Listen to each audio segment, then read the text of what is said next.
Profeti alayhis salam tregon dy mënyra të daljes shpirtit. Thotë shpirti i besimtarit del thot si uji nga ena kur e hedh.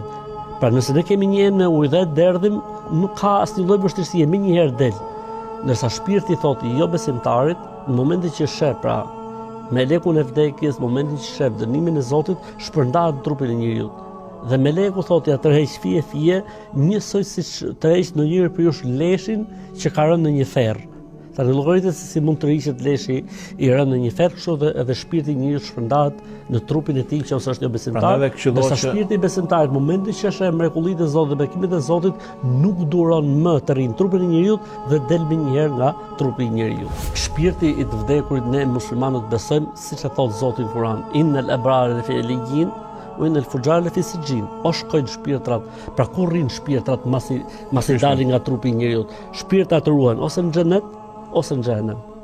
Pra besimtarët, vepërmirët që janë xhenetli, me njëherë trupi i tyre shkon, shpirti i tyre ruhet në xhenet, pavarësisht se trupi dhe pasojat e asaj që përjeton shpirti vinë edhe në varr. Njerëzit që japin shpirtin janë dy grupe, njerëzit besimtarë, vepërmirë dhe njerëzit e themi gjunaqtarët e mëdhenj dhe jo besimtarët. Shpirtrat e besimtarëve dalin lehtë, pra në momentin që besimtari duke dhënë shpirt, sheh mrekullitë e Zotit, sheh engjëjt e Zotit, sheh xhenetin, shpirti nuk duron më dhe më njëherë që kur i vjen meleku del më njëherë. Thotë dhe vendoset trupi i tij në çarçaf ose pëlhura të xhenetit dhe merret trupi i shpirti i tij dhe ngrihet për në qiell. Del thot nga trupi i njeriu një aromë, si aroma më e mirë që mund të ekzistojë në jetën e kësaj bote, që e ndjen çdo gjallësë, çdo krijesë përveç njerëzve dhe xhinëve nuk e ndjen këtë aromë, sepse mbetet tek pjesa e gajbit dhe e sprovës.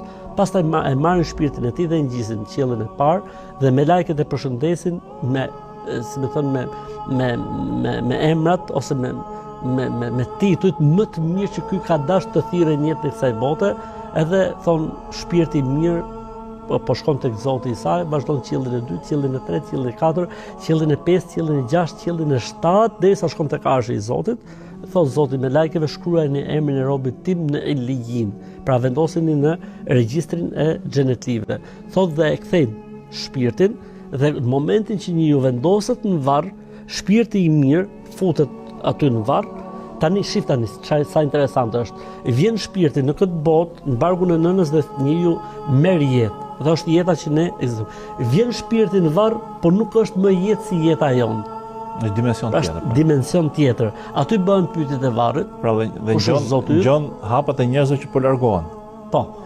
Pra, i vdekuri nuk dëgjon asgjë që ndodh pas se njerëzit thonë që mos thuj këtë. Absolutisht. Okej. Atëherë, pyetet kush është Zoti jot, cila ishte feja jote, cili ishte profeti yt, cili ishte libri yt në disa transmetime, dhe në momentin që i përgjigjet pyetjeve me sukses, pra besimtari do i përgjigjet me sukses, thotë i hapet varri, thotë sa kapsyni njeriu, i hapet atij një derë nga xheneti, po përpara se të hapet kjo derë nga xheneti, i hapet një derë nga xhenemi dhe i thuhet këtu do ishte vendi yt, po mos ishe përgjigjur.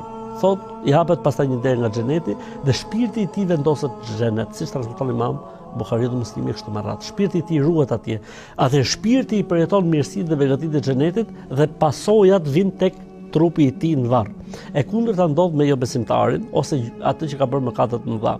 Ai që ka bërë gjunaqe të mëdha dhe ka vdekur i papenduar, pra ka rënduar veten e tij, ose jo besimtari, kur jep shpirtin jep me vuajtje, sepse kjo mund të shërbejë për besimtarin gjunaqtar si larje mëkatesh, ndërsa për jo besimtarin fillon dënimi i tij qysh me daljen e shpirtit. Thotë dhe vendoset për jo besimtarin, vendoset tot shpirti i tij në pëlhura të zjarrit, të zjarrta, dhe në momentin që e marrin me lajket për ta ngjitur lart, del prej trupit tot një aromë, se aromë më e keq që mund të ekzistuar, po njerëzit dhe xhinët nuk e ndin, gjallësat e tjera e ndin.